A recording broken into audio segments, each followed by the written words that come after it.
22 ta' Ottubru San Giovanni Pawlu II, Papa, għex bejn l-1920 u s-sena 2005. Karol Józef Wojtyła twieled il-Polonja fit-18 ta' Mejju. Kien l-iżgħar minn 3 tfal. Ommu Emilia mietet meta kellu 8 snin, waqt li kienet qed twellet lill-uħtu Olga li mietet ukoll. Ħuh Edmond li kien 14 sena akbar minnu sar tabib, imma mbagħad miet bl-iskarlatina. Bħala tifel kien iħobb ħafna l-atleta. Kien anke f'tim tal-futbol. Kien iħobb ukoll il-palk u kien jieħu sehem f'diversi reċti, speċjalment meta kien Krakow, ma' grupp ta' żgħażagħ oħra, il-biċċa l-kbira tagħhom Lut. Fis-sena 1938 Karol u missieru telqu minn Wadwiż għal Krakow. Hemm daħal fl-Università tal-Post jistudja il-lingwi fost suġġetti oħra. Tgħallem 12 lingwa, waqt dan iż-żmien kellu ta' bilfors jieħu sehem f'taħriġ tal-armata. Fis-sena 1939 il-Ġermanja invadiet lill-Polonja u ngħalqet l-Università. Bejn is-snin 1940 u 1944 Karol kellu jagħmel diversi xogħlijiet, fosthom fil-barrieri u fabbrika tal-kimiċi. Fis-sena 1940 missieru miet b'attakk tal-qalb waqt li Karol kien xogħol, bekk u safa waħdu mingħajr ebda membru tal-familja ta' 20 sena. Fis-sena 1942 beda l-istudju tiegħu għas-saċerdozju fis-seminarju ta' taħt l-art. Fi-17 ta' Jannar tas-sena 1945 il-Ġermaniżi ħarbu mill-belt ta' Krakow u bekk is-seminaristi komplew l-istudji tagħhom fis-seminarju nofsu mġarraf. Kien ordnat saċerdot fl-ewwel ta' Novembru tas-sena 1946. Kompla jistudja Ruma fejn ħa id-dottorat fit-teoloġija, id-dottorat fil-filosofija ħadu aktar tard fl-Università ta' Krakow. Fl-1948 reġa' lura il-Polonja jagħmel appostolat f'parroċċa qrib Krakow. Fl-1949 mar jgħallem fl-Università ta' Krakow. Hawn beda jlaqqa grupp soċjo-reliġjuż ta' żgħażagħ li kien popolari ħafna. Fit-13 ta' Ottubru tas-sena 1964 kien ordnat Arċisqof ta' Krakow u fis-26 ta' Ġunju tas-sena 1967 kardinal. Bħala kardinal kien instrumentali biex issir l-enċiklika Humanae Vitae. F'Ottubru tas-sena 1978 wara il-mewt tal-Papa Pawlu VI u mbagħad ta' Ġwanni Pawlu l-ewwel li l-pontifikat tiegħu dam 33 ġurnata biss, Kardinal Karol Wojtyła ġie elett Papa. Kellu 58 sena u ħa l-isem ta' Ġwanni Pawlu II. Kien inawgurat Papa fit-22 ta' Ottubru. Poġġa l-ħidma tiegħu taħt il-patroċinju ta' Omna Marija Santissima, Totus Tuus, kolni tiegħek. Il-pontifikat tiegħu kien it-tieni l-iżjed twil fl-istorja tal-papiet. Għamel taqlib kbir, żar 129 pajjiż, ibbeatifika 1340 persuna u ikkanonizza 483 qaddis. Kiteb 14 il-enċiklika, ħadem ħafna għall-laqda tal-knejjes, kellu sehem kbir biex jinqeret il-komuniżmu. Il-motto tiegħu kien is-sejħa universali għall-qdusija. Tibżawx tiftħu qalbkom beraħ għal Kristu, kienet waħda mill-frażijiet popolari tiegħu. Huwa waqqaf il-jum dinji għaż-żgħażagħ. Fit-13 ta' Mejju tas-sena 1981 ippruvaw jassassinaw lill-Papa Ġwanni Pawlu II fi Pjazza San Pietru.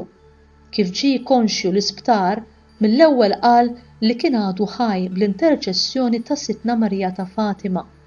bl-umiltà kollha mar iżur l-assassin il-ħabs u tah il-maħfra. Fis-sena 1995 Giovanni Paolo reġa' kien fil-mira din id-darba tal-Al-Qaeda fil-Filippini.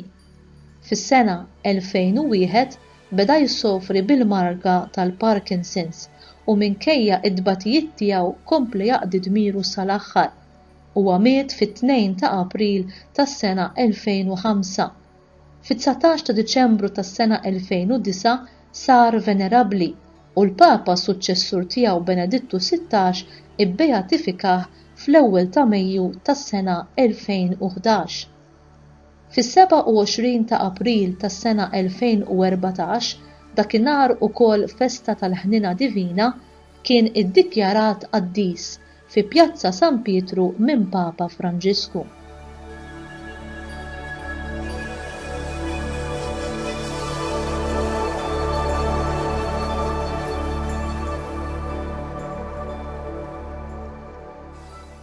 Fl-omelija tal-beatifikazzjoni tal-Papa Giovanni Paolo II, il-Papa Benedittu XVI semma is-sofferenza u l-fidi qawwija u ġeneruża li hu dejjem wera, saħħa ta' ġgant li kienet ġejja minn Alla sabiex biddel soċjetà, kulturi kif ukoll sistemi politiċi u ekonomiċi.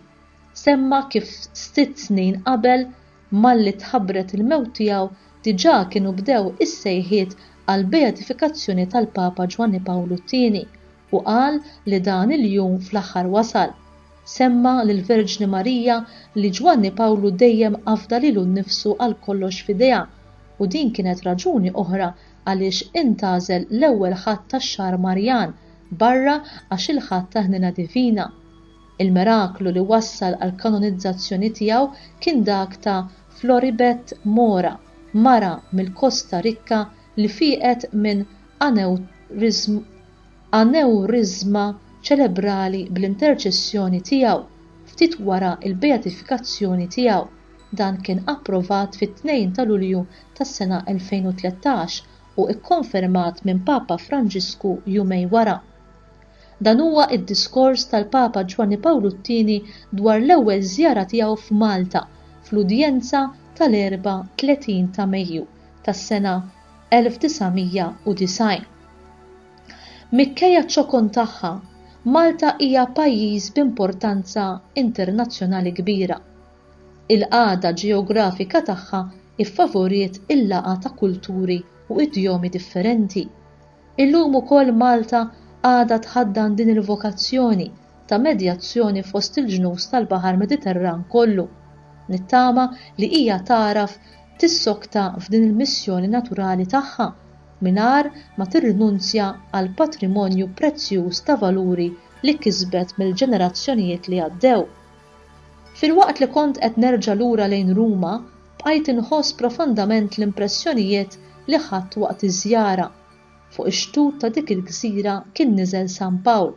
Hemmhekk kien inkiteb kapitlu importanti tal-istorja tal-Knisja li f'jum lejt il-50 uriet ruħha lid-dinja bħala il-poplu ta' Alla imwieled mis-salib u mill-qawmien mill-inwiet ta' Kristu u qiegħed jimxi t-triqat ta' din l-art fil-qawwa tal-Ispirtu.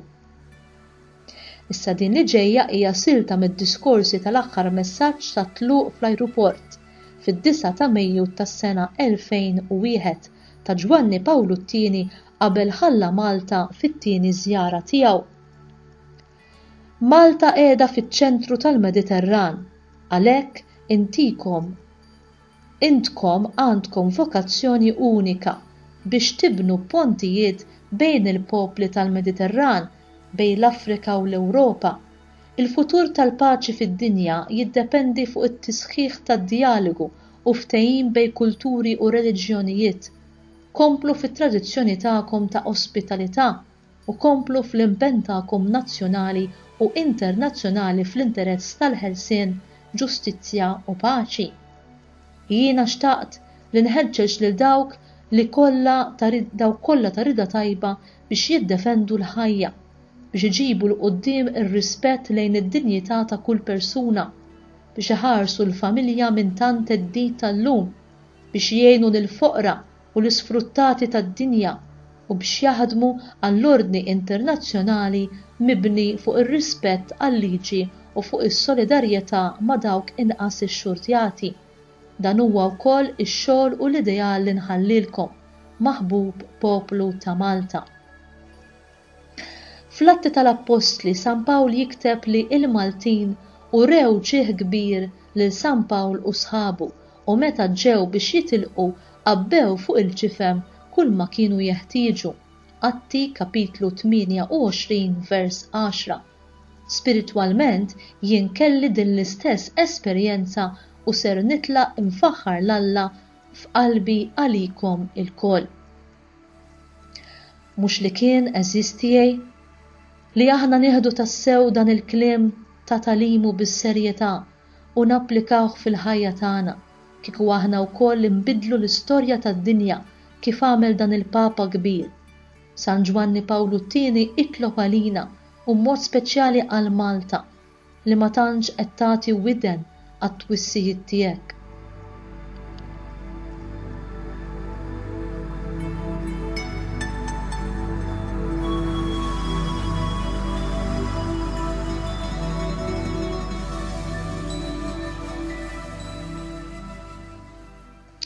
Din li ġejja hija talba tal-Papa San Giovanni Pawlu II quddiem l-istatwa tal-Immakulata Kunċizzjoni nhar it-8 ta' Diċembru tas-sena 2004 felu il-150 sena tad-Domma. Verġni Immakulata, għal darb'oħra ninsabu hawn biex nagħtuk qima f'riġlejn din il-kolonna minn fejn int ħares bimħabba lill-Belt ta' Ruma u lid-dinja kollha minn mindu 150 sena ilu il-Beato Piju IX ipproklama bħala verità ta' fidi kattolika il-ħarsien tiegħek minn kull teba ta' dnub minn qabel il-mewt u l-qawmien ta' ibnek Ġesu Kristu.